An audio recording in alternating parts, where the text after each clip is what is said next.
I told my school my dad drops bombs for a living. They evacuated 3 classrooms. I wrote one paragraph about my dad's job and they evacuated 3 classrooms. Mrs. Hensley had handed out the career day worksheet herself. One paragraph, she said, tell us what your parents do for work. So I wrote that my dad drops bombs and blows up buildings, which is completely accurate, and sat back feeling pretty good about it. She read it and made a sound like someone had stepped on her soul. She walked to my desk, snatched the paper like it was evidence, and told me to follow her without explaining a single thing.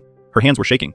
I thought maybe I'd spelled something wrong. Principal Cardenas was already waiting in his office like he'd been briefed. He read my paper once, then again, then looked at me like I'd confessed to something on camera. Dexter, I need you to explain exactly what your father does for work. I still didn't understand what the problem was, so I just told him. He drops bombs and blows stuff up. He's really good at it. Been doing it my whole life. Where does he do this? Wherever the target is, I said. Mostly downtown. The second I said target, Cardenas picked up his phone, turned completely away from me, and whispered the entire conversation into the receiver, which felt kind of rude, honestly. 20 minutes later, 2 men in suits walked in who were definitely not teachers and definitely not regular cops. One of them introduced himself as Mr. Barrera and said he just had a few questions about my father. I figured sure, okay, this is getting strange, but fine. Does your father work alone? No, I told him. He has a whole crew. 12 guys. And what do they do together? They set up all the equipment and make sure everything goes off at exactly the right time. My dad always says timing is everything, because if you get it wrong, people could get hurt.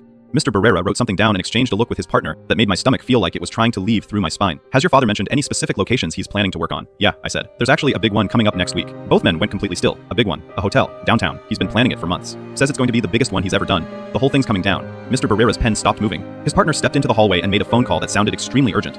I genuinely had no idea what I'd said wrong, because everything I was telling them was true. My dad does blow things up. He does have targets. There is a hotel coming down next week.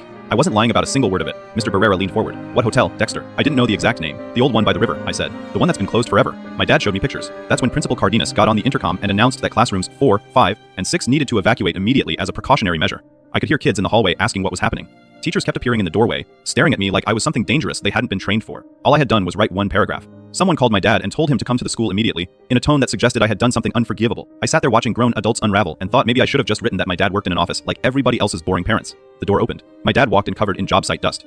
And I noticed immediately, right away, before anyone said a word, that his work shirt had the word Dimon printed across the chest in large yellow letters, which you would think might have resolved things instantly. Apparently reading is hard. He looked at the 2 suits, looked at Cardenas, looked at me sitting there like a suspect. I watched his face move through confused, then annoyed, then absolutely done, in about 3 seconds flat. Let me guess, he said. My kid told you I blow things up and nobody thought to ask a follow-up question. Dead silence. He pulled out his phone. Demolition contractor, he said. Condemned buildings. Permits. The city pays me. He started swiping through photos. Warehouses coming down. Old factories collapsing. Newspaper clippings from job sites. The hotel. The old Riverside Inn. We're demolishing it Saturday morning. The mayor's going to be there. You want tickets? I can get you tickets. He looked around the room slowly. So just to make sure I understand, my 10-year-old writes one paragraph about being proud of his dad's job, and your response is to evacuate 3 classrooms and call in men with badges. That's what we did today. Mr. Barrera opened his mouth. My dad didn't let him finish. 23 years I've been doing this. 6 states. More permits and licenses than this school has common sense. What part of demolition was confusing? Point to it. I'll use smaller words. Nobody apologized. The suits disappeared. Principal Cardenas suddenly remembered he had a very important meeting somewhere else entirely. My dad took me to the job site that Saturday. I watched that hotel come down in 9 seconds flat. Coolest thing I've ever seen in my life. Got an A on the assignment. Mrs. Hensley took early retirement.